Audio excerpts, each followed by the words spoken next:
What's going on, folks? Welcome to The Walking David. If this is the first time you've ever seen me, I apologize because I am a very all over the place person, have a lot of attention problems, as you will come to see. But hey, bright side, I can do some impressions.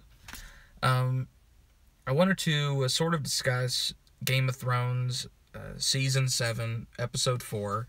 Um, and I believe this one was called uh, either like the Nintendo Switch or the 64 or the Nintendo Power Glove, uh, something like that. And I've got to say, overall view of the episode before we really get into it, I thought it was great. I don't know if it was the best one, maybe just because of everybody sort of trying to ruin the episode all along the way, tainted it a bit for me, or made my expectations a little higher than what they needed to be. Um, but I thought it was a great episode. There was a lot in there. The last 25 minutes, I think, really made the episode. There were a few things in the beginning part that kind of were scattered in there, but then there are other stuff that maybe they'll call back on it later on, but as of right now, it doesn't really have any relevance. More, what the fuck is Missandei up to? It's like, who cares? Can you just, either she's a backstabber or she's not, and at this point, nobody fucking cares. I always have to start these things off by shitting on Missandei. I'm sorry, it's just, fuck me. Why is she getting so much focus? Is it really because of the tit thing? Is it because she showed her tits like no other Dothraki woman would? Don't know. Don't know. Maybe she's sleeping with someone on the production end. But holy shit. Why? There's so many great actors on the show, and me personally, I disagree. I have to say I disagree with her acting choices. Not that she's a bad actress. I disagree with her acting choices. Or how they choose to direct her. Or what they choose to write for her. Basically, just, I don't like that character. Anyways, this episode, we'll get into the nitty gritty here in a sec, but basic things that happened. Arya returns to Winterfell. Jon and Dany see Dragonglass in the cave, and they also realize together that there are these ancient hieroglyphics that were drawn by the children and the first men, and they work together to fight against their common enemy. Then we see Daenerys basically scold Tyrion for the fact that his plan didn't work, and then ignore his advice. I guess along the lines that Lady Olenna said. She listened to her and chose to just do what she wanted, and went to go and attack the Lannister army personally.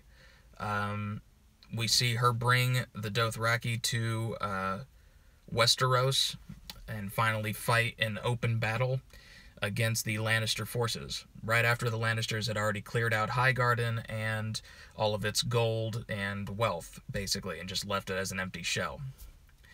And now, I'm sure I'll remember more stuff. We see a reunion with Bran, with Arya, Bran and basically all of the people of Winterfell except Jon. And we also see Littlefinger starting to backpedal quite a bit because he realizes that he can't really fool people anymore because they now have a guy who can see everything and anything and all the possible outcomes and every single thing that's ever happened. So, anyways, the stuff with Arya returning to Winterfell it was okay.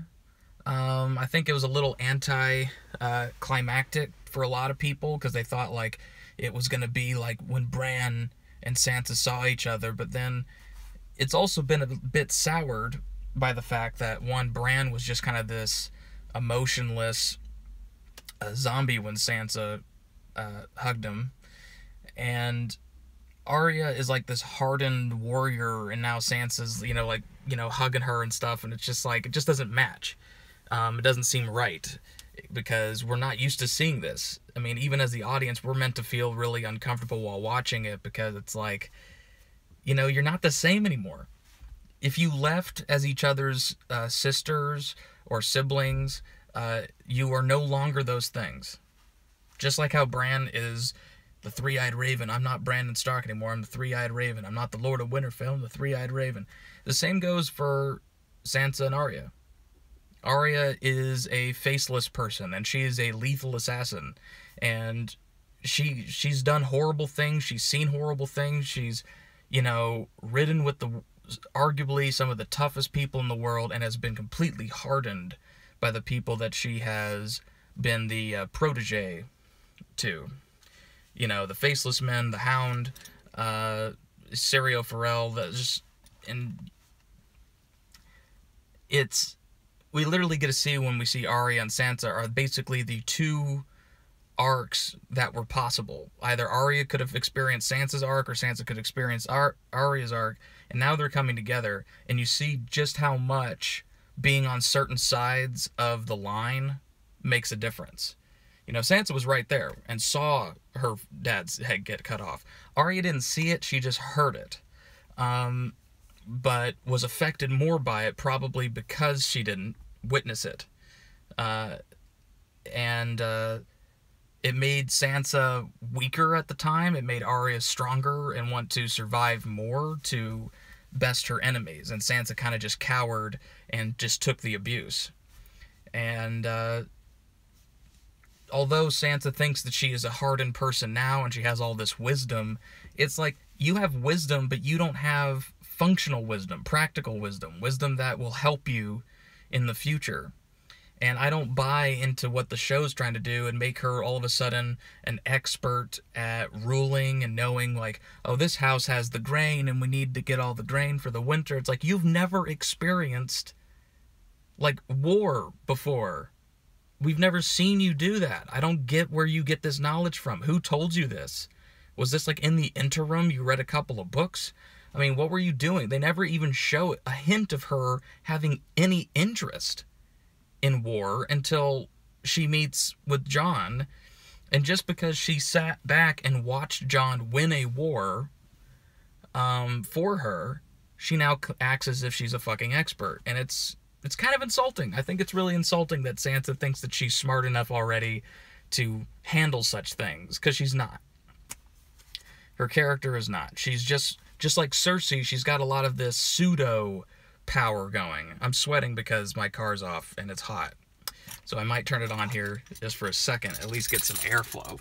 Holy shit. It's hot as fuck. Shut up.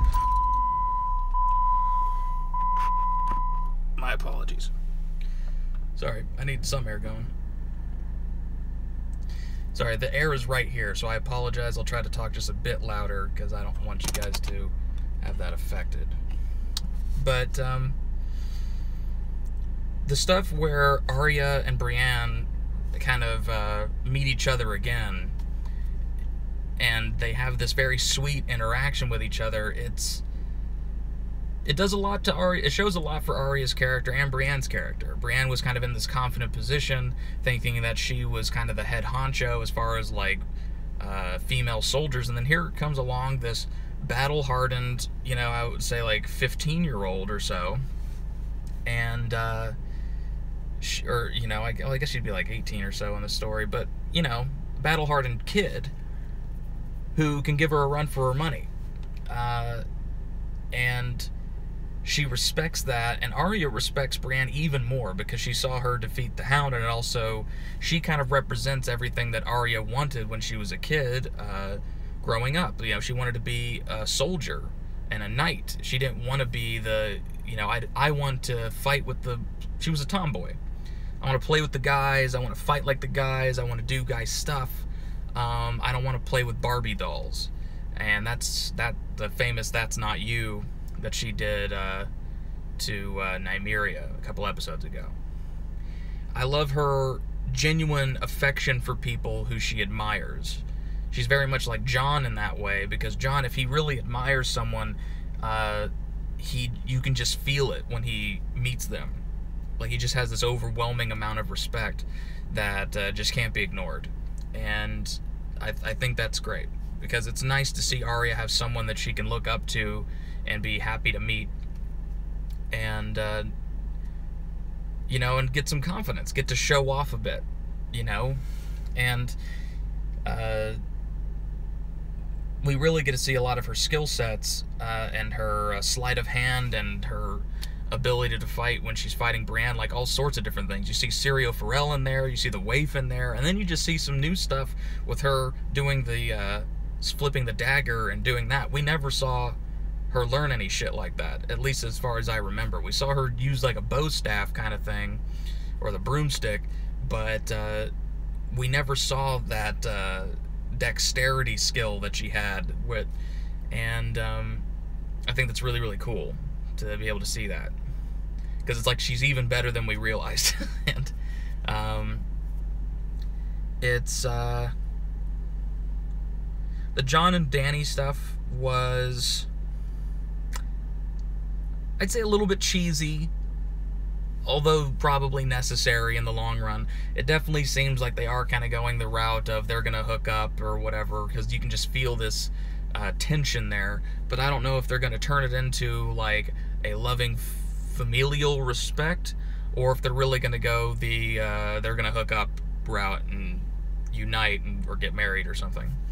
The first thing I thought is when Daenerys like gets really close to him and she's like, you know, they will if the king bends a knee. I thought she was going to say they will if we join our houses.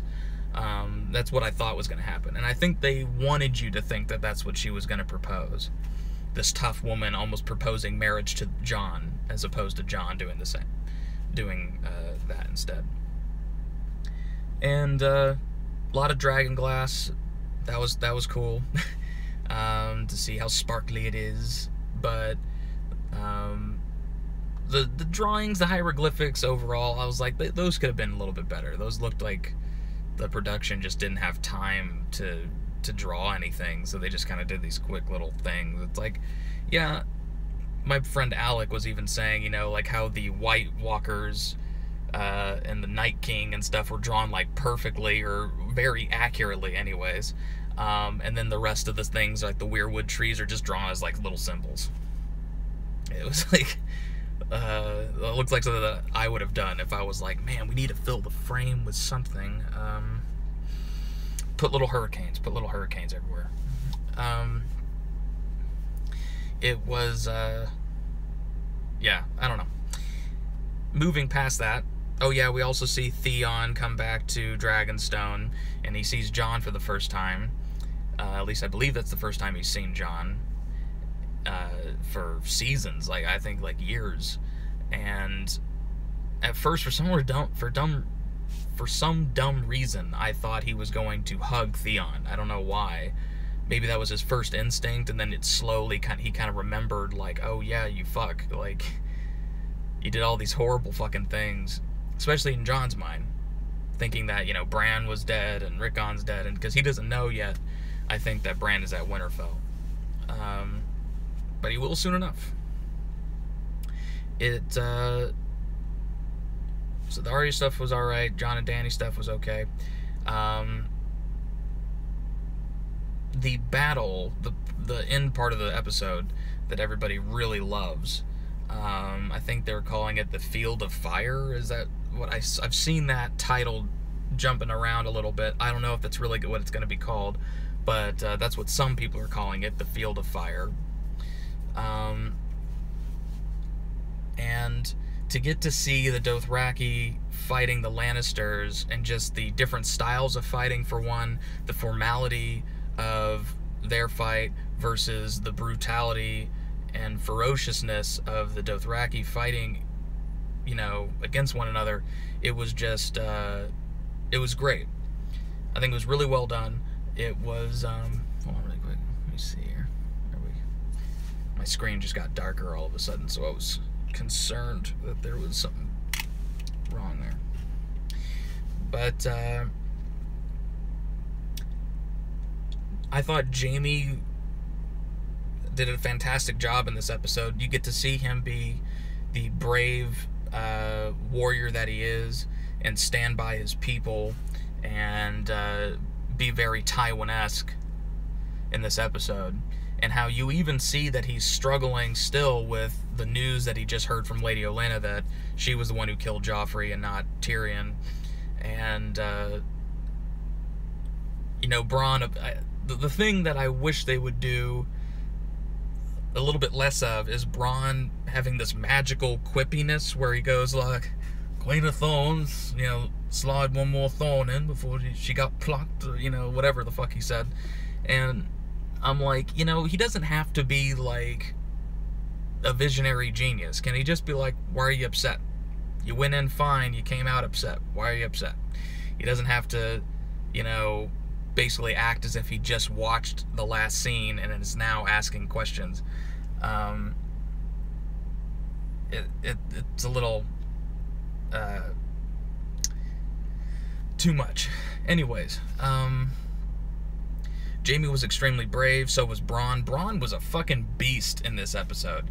I love getting to see him actually like fight on a battlefield. We haven't really seen that since like season 2 at the Blackwater and everything. And because I mean, I don't even think they're trying to pass Bronn off as if he's in like a young man. He's kind of getting up there in age, but he still has this unbelievable skill at battling. And you also notice Jon Snow, Lord Commander, the Night's Watch, King of the North. What's going on, John? How you doing? Thank you for joining me.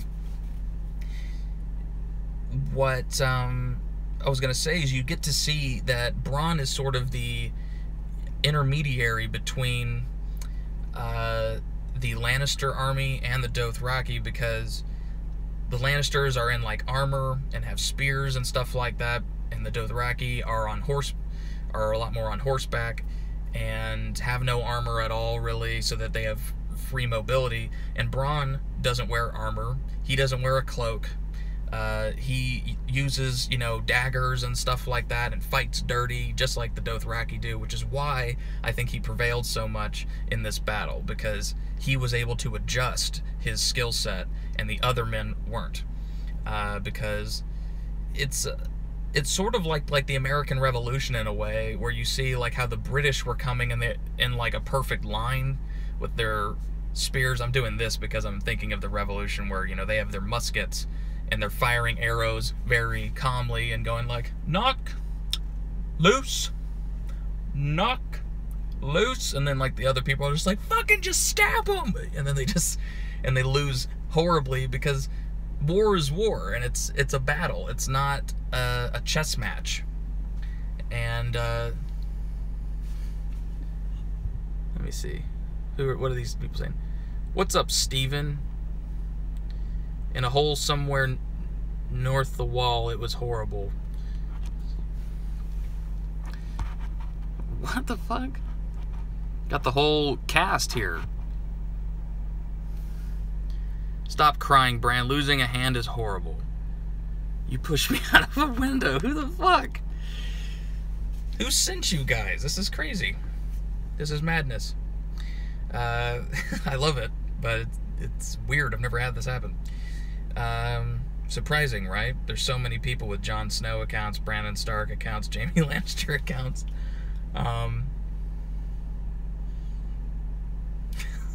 This is great. I'm enjoying just reading the chat.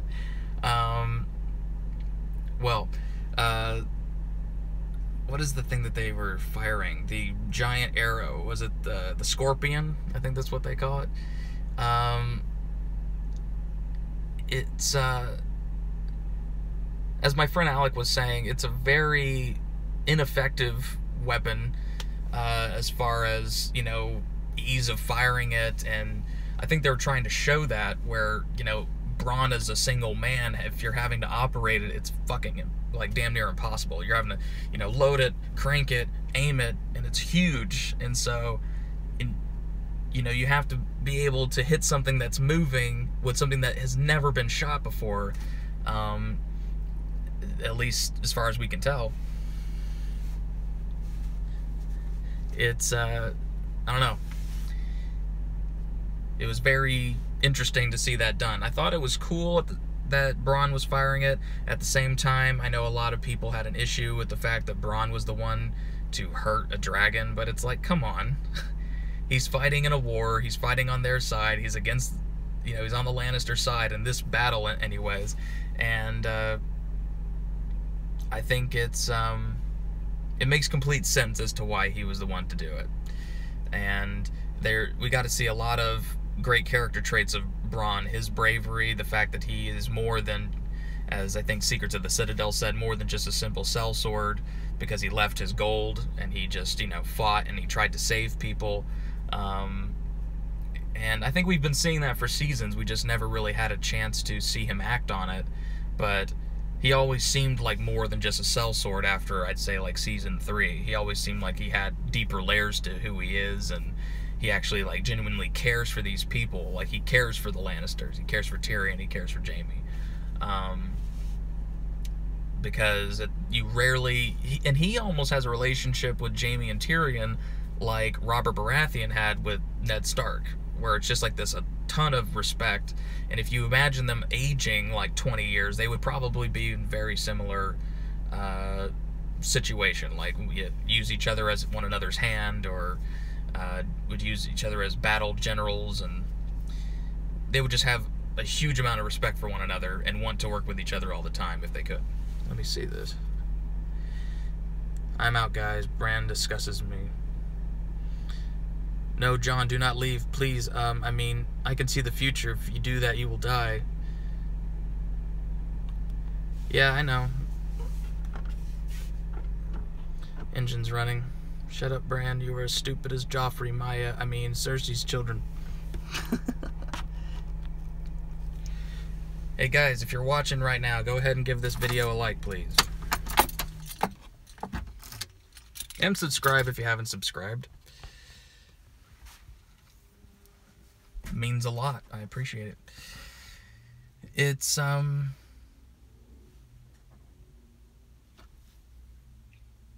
sorry, I'm very distracted by this chat.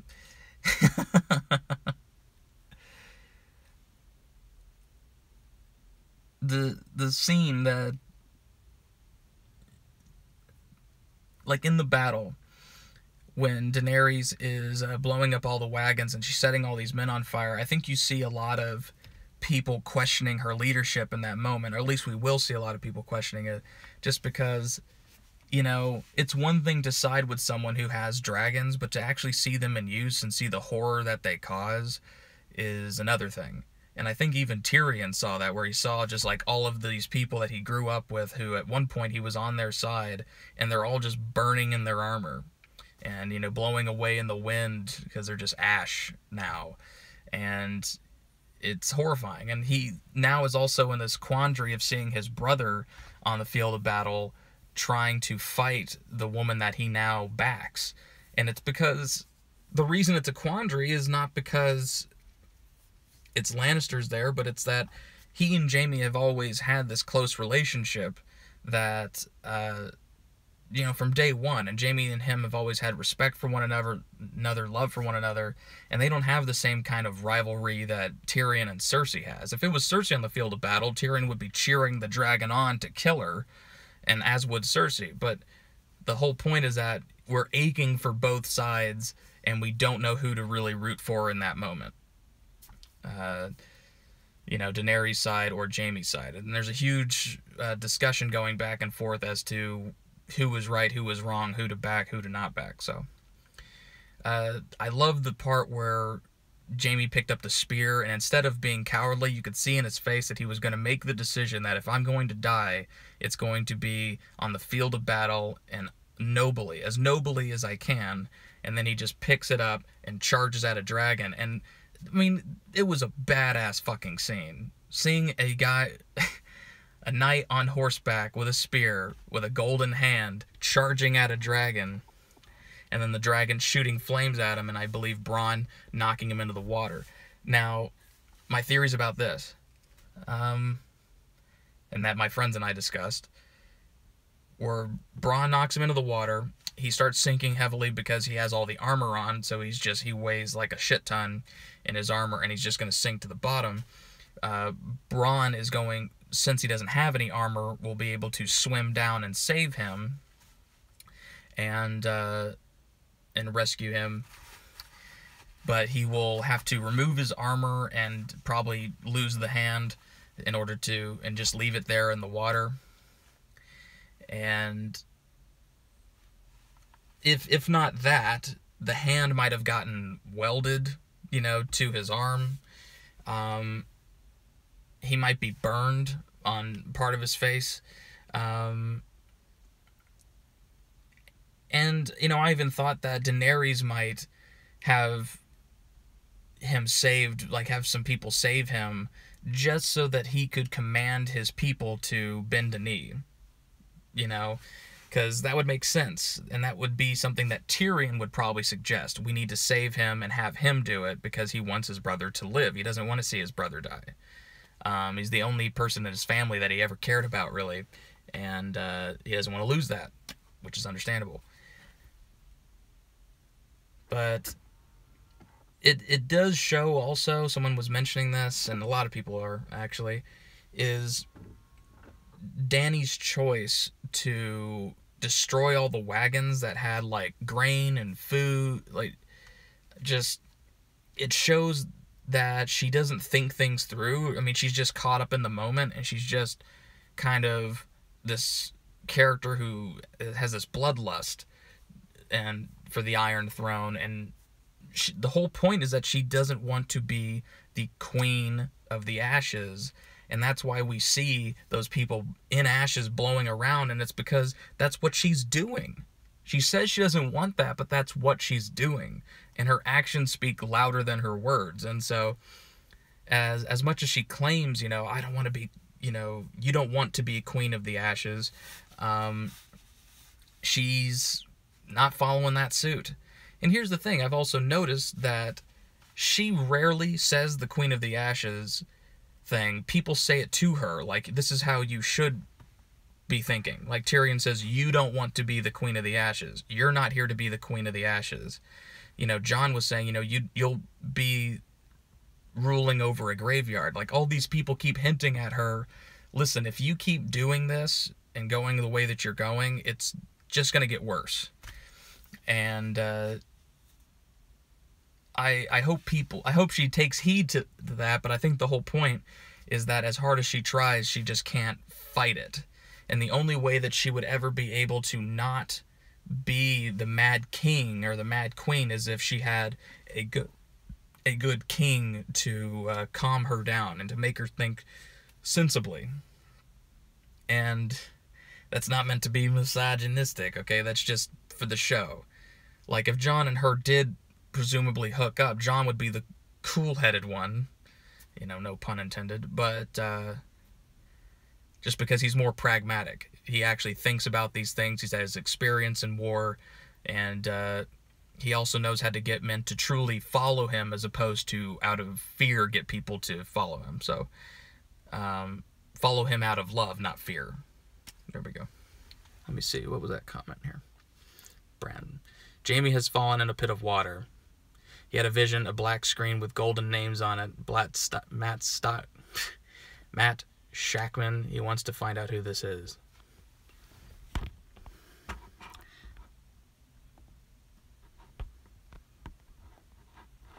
Is there a character limit on, like, comments? This is fucking crooked. Sorry. Fuck, it's hot in this goddamn car. I still think that looks crooked, but whatever. It's getting too hot to care.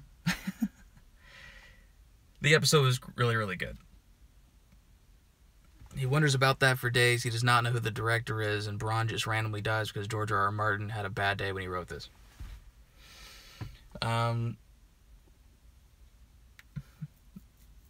It's like they're having half a conversation here and half a conversation on, like, a Discord somewhere else. Because it doesn't make sense to me. But thank you for watching.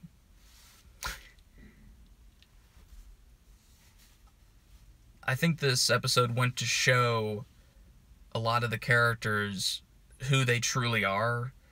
Dany, truly kind of being a mad queen.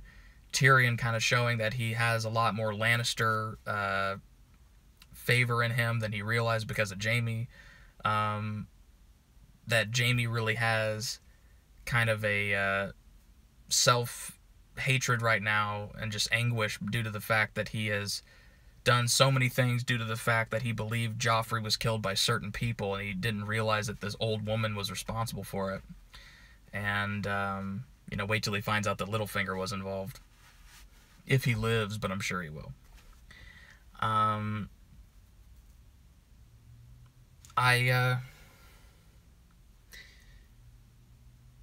look forward to seeing how Bran comes into use, because he and Littlefinger, when he was in this episode, when he was given the Valyrian sword or dagger that was supposed to be used to kill him, Littlefinger says, the last man to wield this, his intent was to kill you with it. And then he gives it to Bran, and as somebody was saying, that means that Littlefinger was the last man to wield it after he gives it to Bran. So it means I was the person who sent that guy. And when Bran says chaos is a ladder to Littlefinger, the look on Littlefinger's face is like, oh shit, how does he know that? Because I don't think Bran has really described that he's the three-eyed raven to Littlefinger, so Littlefinger truly doesn't understand how he would know such a thing. But the point is that this is a problem, because he was only with Varys when that happened, and if he knows that, what doesn't he know? And what couldn't come back to bite Littlefinger in the ass? And when Bran asks him, do you know who this dagger belonged to? He asks him in a way like, I know exactly who this belonged to, but do you have any idea whose dagger you were using? Or did you... you thought you were going to hurt me with this, but do you have any idea what the fuck you were starting when you did this? And I look forward to seeing what that is all about. I hope that Bran starts to act more normal, or if I don't know, if maybe he's done downloading all the memories and he starts snapping out of it, because the three-eyed raven before him was not nearly so robotic. And I don't know if that's because he had hundreds of years to just be sitting there thinking, or if it's just because, he was older and was more mature and just could handle it better. I don't really know. But the scene with the chaos as a ladder, it showed that I think Bran can be extremely useful, because he can unveil any lies that Littlefinger said. He could call Sansa out for her crimes as well, for lying to Jon, not mentioning stuff to Jon. Littlefinger for his stuff. Arya, he can attest to Arya's skill set. He can see where the White Walkers are and when they're going to be here. He can see what made the Mad King go mad. He can unveil everything, pretty much, if he has the means to learn how to focus and really learn how to use it, and not just see everything at once, but can focus and specifically lock down exactly what he wants to see and then see it. Then he will be an invaluable asset. As people are saying, wait till the man who knows everything, Bran, meets Jon who knows nothing. So, be very interesting.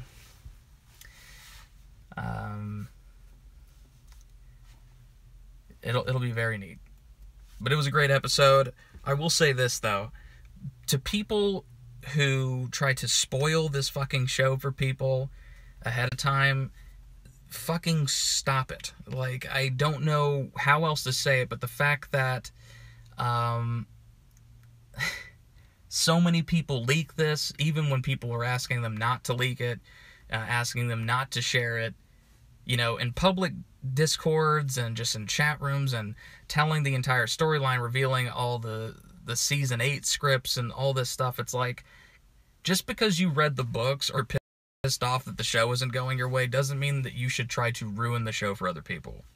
The only people that make sense that do this are these YouTube channels that I subscribe to, who I enjoy their stuff. who are trying to be on the cutting edge because they're trying to gain subscribers and really ride the Game of Thrones train as far as it'll go. If you're trying to make money off of it, fair enough. If you're just doing it to be a shitlord or whatever, then fuck off. It's a really good show, and you will enjoy it more if you avoid spoilers. You will be able to sit there and enjoy it like the entertainment that it is. Because if you're not gaining anything financially from it, or subscribers from it, or attention from it, I don't know what the fuck you're doing it for, other than to be a dirtbag. So, cut that out. That's as nice as I can really say it. I've said it before. That's why I don't go on a lot of these live stream stuff, because I've been on live streams, like co-hosting stuff with people, and have had spoilers revealed to me. Hold on really quick.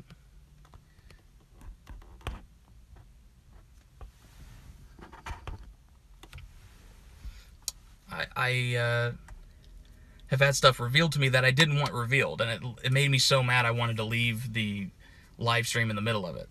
And sorry, it says my connection's really bad. I apologize if that's the case, if my face is frozen or if the voice is delayed, but I gotta just finish this up. It's not the way a show is meant to be enjoyed, and I have a really hard time believing that people enjoy seeing a show get ruined for them a week in advance. And people who are talking about the next episode already, it's like, fuck off. Like, seriously, can you not just sit back and let people enjoy stuff? I get it. You got your subscribers, you got your likes. Now, stop in the title of your videos giving away what happens, uploading scenes before people on the West Coast, the middle of the country, have fucking seen them. It's insulting. So please stop that. Anyways, that's pretty much all I got to say on that issue. I hope you enjoyed this little bit of discussion. I know it was all over the place, but I don't write any of this shit down because I don't care that much. But anyways, if you enjoyed this live stream, please give it a thumbs up and subscribe or share it with people. And yeah, thank you all for joining me. I'm David Grayson. This is The Walking David. Have a good rest of your day, everybody. God damn, it's hot.